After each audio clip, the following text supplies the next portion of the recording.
fun part. We're coming to fruition here. Will you hold this for me, please? Thank you.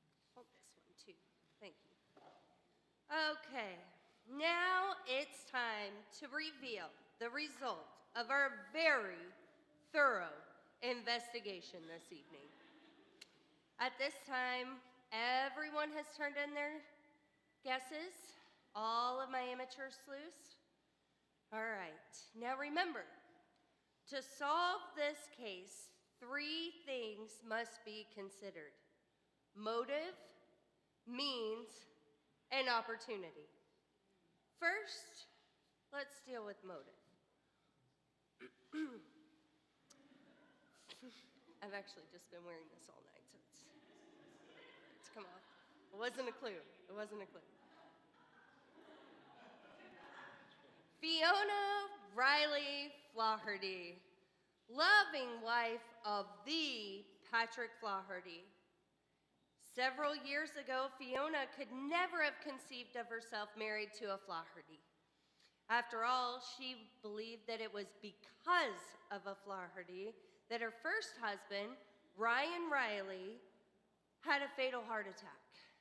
Riley was a brewer whose main competitor was a brewery owned by none other than Patrick's first cousin, Colin Flaherty. It was only after Patrick swept her off her feet in an Irish pub that she agreed to become his wife. Since her marriage to Patrick 18 very short months ago, her 6 children and her other family members have been estranged from her, a situation which she longs to rectify. Seamus Flaherty, Patrick's son, who devoted his life to the nursery. Seamus has never married, a fact that was disturbing to his father. So no new generation of Flahertys has yet appeared. Seamus is irritated that after years of loyal service to the nursery, his father brought in Rory to manage the business. Seamus, as requested, dutifully trained Rory, even though Rory seemed devoid of any interest in gardening at all. Last night, Seamus once again confronted his father about the situation, but to no avail. And Seamus has heard that a new will may have been drawn up, which we all read this evening. The will, as we have seen, indicates Patrick Flaherty's disappointment in his son, something which Seamus has a difficult time dealing with. Molly Flaherty, Patrick's daughter and Seamus's twin sister. Molly returned to the nursery last year after being away for 17 years. She was estranged from her father because she blamed him for the death of a man that she considered to be her one true love. 2 years after leaving home, Molly fell in love with Gunther Hausen, a mountain climber from Colorado. She contacted her father, who met the two of them, and strongly proclaimed that he would not support the marriage. Hauser was not Irish, and as Patrick proclaimed, his grandchildren would be true green. Shortly after that, Hauser fell to his death. He failed to anchor himself properly on a mountain. Molly believes that her father's rejection had something to do with this. Last night, she showed Fiona the ring that Hauser had given her 15 years later. Molly carries it with her always. Sean Flaherty. Patrick's first cousin, Sean, is, shall we say, a wee bit eccentric. Aye.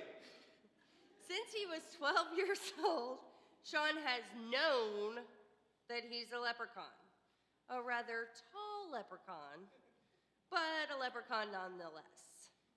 He arrived at the nursery 4 weeks ago and helps or gives the appearance to help around the nursery.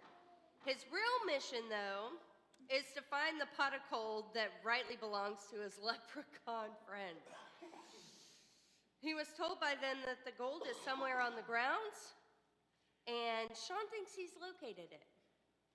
But what must he do to make sure that he can get back to Ireland without being stopped by Patrick? Kathleen Moriarty, an employee of the nursery. Kathleen has been in the States for 4 years, even though she entered the country on a 6-month visa. Kathleen came to America to be with Patrick. They started an affair in Ireland 5 years ago. One which continued as Patrick made his regular trips to the old sod. She unexpectedly showed up at the nursery to be with him. Since then, Patrick has paid for her flat in Blarney, supplied her with a car, and paid cash to work at the nursery.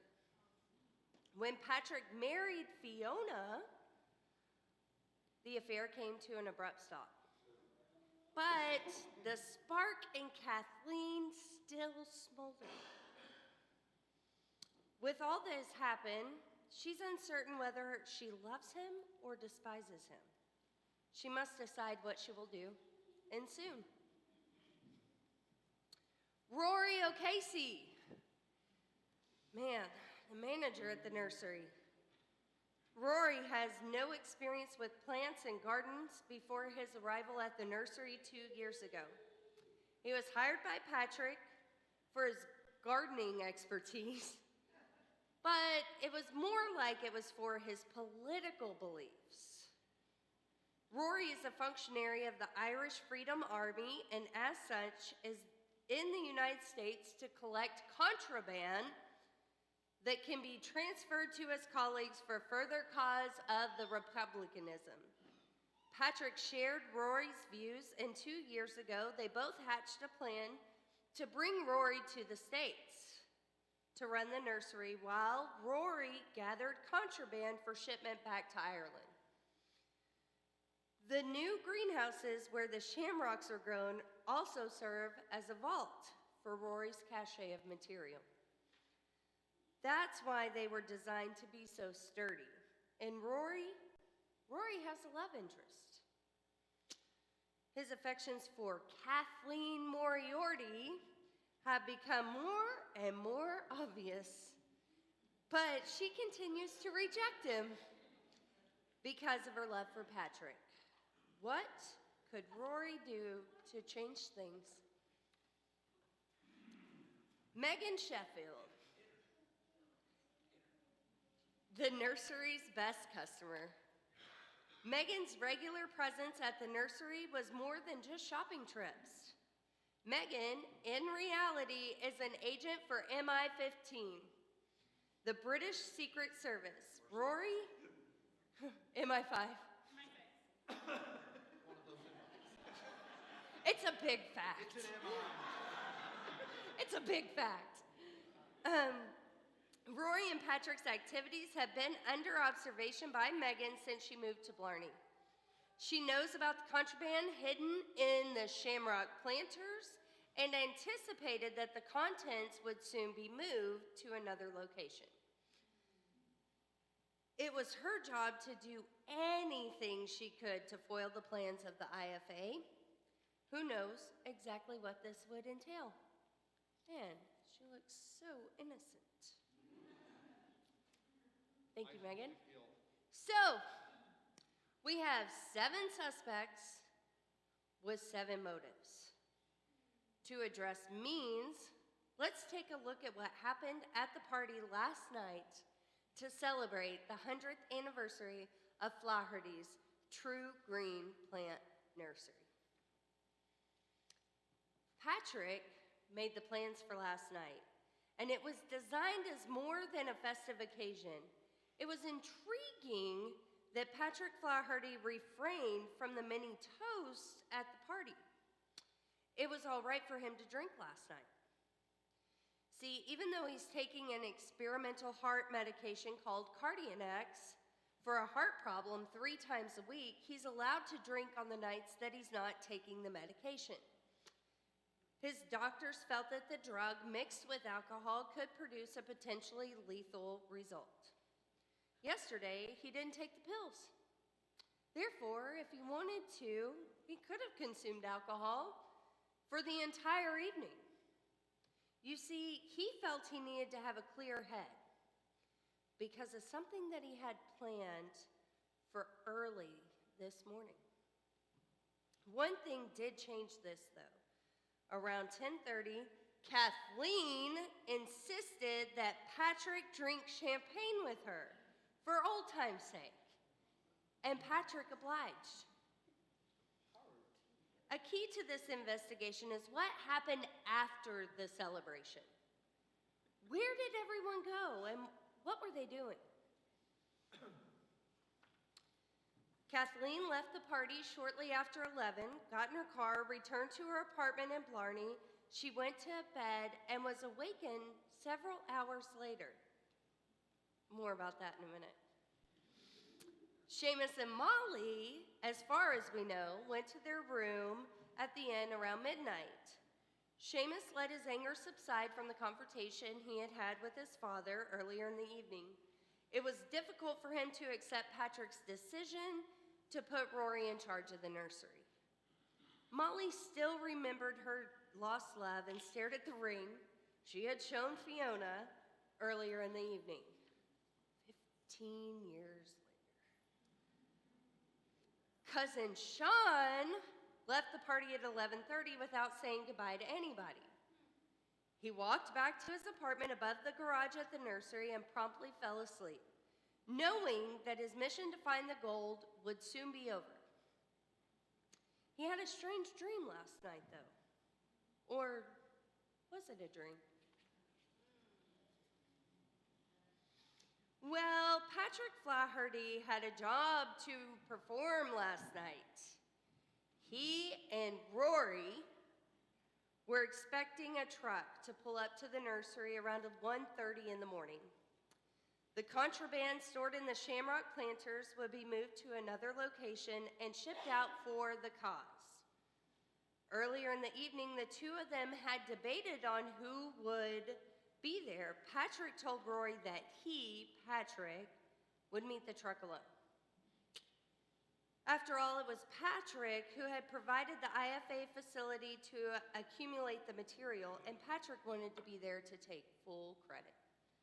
When he left Fiona, shortly after 1 a.m., he drove to the nursery to meet the truck. But as Fiona noted, he wasn't feeling well at the time. Fiona went to sleep and never realized that Patrick didn't return to the suite at the inn. Like she said, she sleeps through a lot. And Rory. What about Rory? There's been a lot of focus on Rory this evening. When Rory left the party after 1 a.m., he didn't go to the nursery. Instead, he went to Kathleen's flat, where he once again begged her to leave Blarney to be with him. For weeks now, he'd been telling Kathleen that his work at the nursery was nearly done, and he wanted her to go with him. He was in love with her. The two talked until the early morning. Megan Sheffield had more important plans when she left the party. She drove to the nursery and waited for the truck that was sent by the IFA. The British Secret Service has found out about the pickup, and Megan was there to observe the events and report back to her superiors. The transfer took place on schedule between 1:30 and 2 o'clock. That's when Cousin Sean dreamt that he saw a truck loading up his gold. It was no dream. Megan saw Patrick wave to the agents in the truck, then stagger back to the property. Early this morning, she decided to further investigate the scene and found Patrick Flaherty's body in the pond. She used her cell phone to report the death to the police. There's your anonymous phone call. I am pleased to report that the FBI has intercepted the truck and its contents have been confiscated. Good work. What caused the death of Patrick Flaherty? The letter from the coroner that we read during dinner lets us know that indeed the means for murder was his heart medicine. Last night, he took the medicine, but not the way he normally takes it. It was, you see, given to him, dissolved in a drink. For earlier in the day, someone had stolen the Cardianex from Patrick's bathroom under the guise of looking for a lost watch. That same someone took the opportunity to say goodbye to him, realizing that the medication mixed with alcohol would take several hours to take effect. She dissolved the pills in a bottle of champagne that Patrick Flaherty could not refuse to drink. The fact that he fell into the pond as he breathed his last breath was simply the hand of fate tapping her former lover on the shoulder. This same person was planning to leave the nursery with a new love, someone who could not treat her as badly as Patrick Flaherty had. And that person is you, Kathleen Moriarty, and you are under arrest.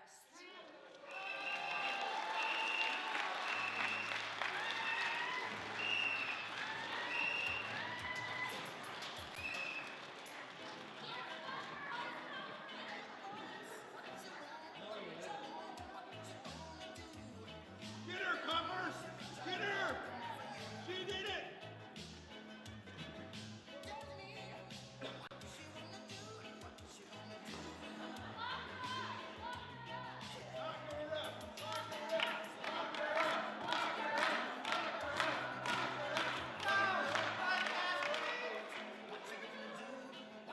You hussy!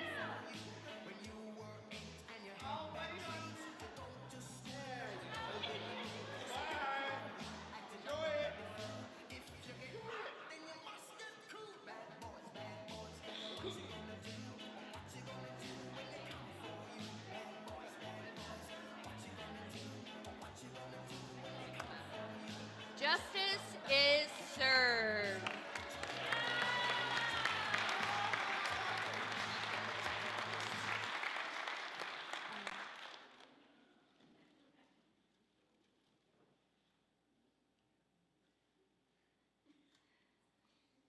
All right, so we have the winners, or our superior sleuths of the evening.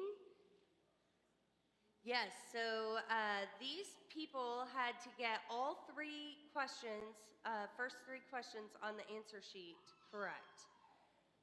Our first superior sleuth of the evening is Shirley Minshew. Shirley?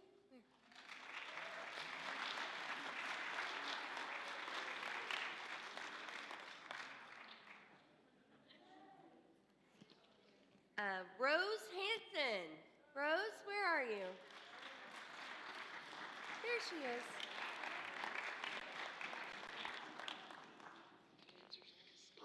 Oh, okay, yes, good. Terry said, well, can I get an answer sheet? Do we have one? Does anybody have a blank answer sheet? You're the best, thanks. We're gonna read it just so everybody knows what the answer is.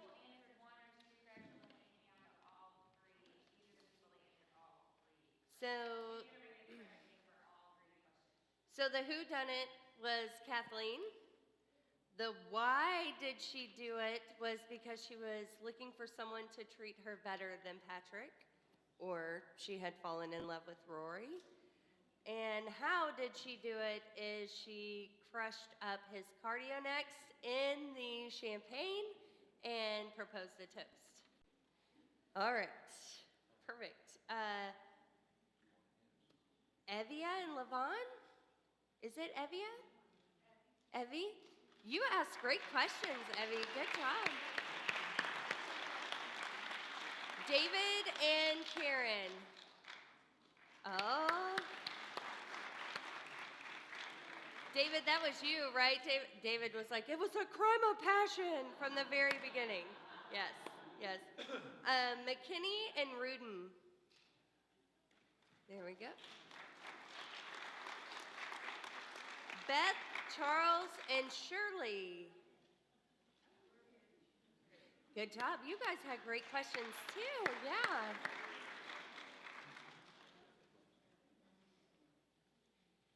Leslie and Margaret? Yeah. John and Jana? Yeah. Laura, Donna, and Michelle? Nice. Good job. Thank you guys. At this time, Miss Terry's gonna come up and she has a few words, but thank you guys. It was fun. We enjoyed all of you and all of the guests. Thank you. Thank you, thank you.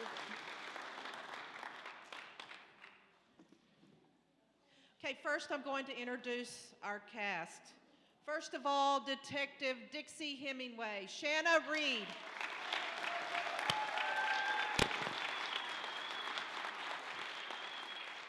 Fiona Crystal Stockdale. Seamus Clay Walden. Molly Stephanie DeVault. Sean Mark Webb. Roy Keith Russell. Kathleen Holly Jones. Megan Keaton Coleman. Your police officers, Charles Nutter and Patrick McGaw. They were awesome. Okay, we have a lot here. Thank y'all so much for coming out and supporting Bluebonnet Methodist Preschool. We appreciate all of you. Look forward to next year. It will be our 4th annual. I love my committee. Parents out there, if you want to help next year, get with us. It was a lot of fun. Okay, the garden basket. Jana Grimes.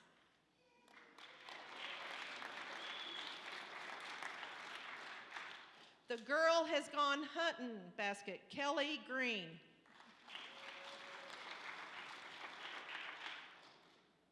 The 7 pair of handmade earrings, Lisa Martin.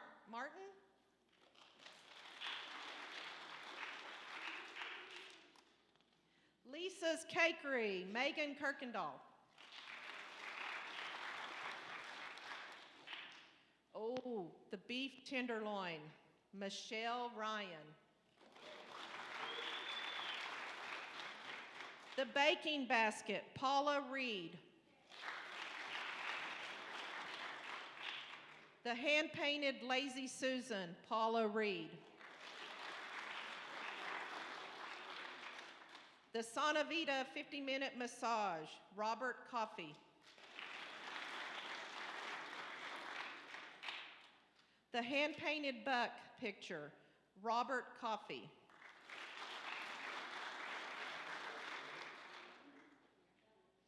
The Philips Sonicare toothbrush, Robert Coffey. The Texas basket, Tanya Barnby.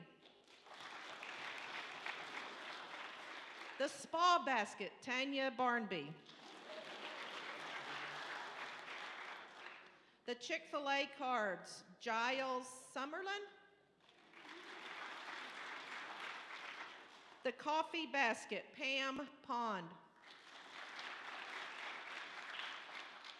The Craftsman tool bag, Todd Fox.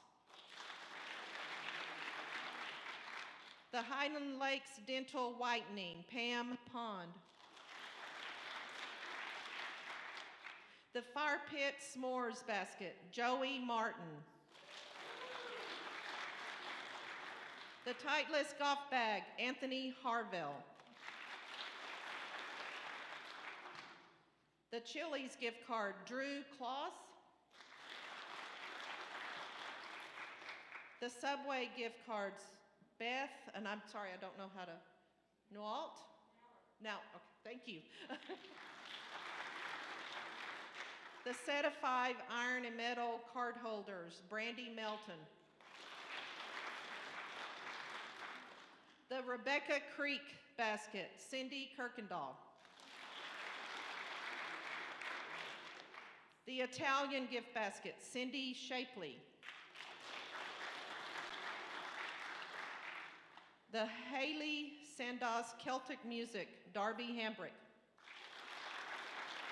And that was the music that was being played during dinner tonight.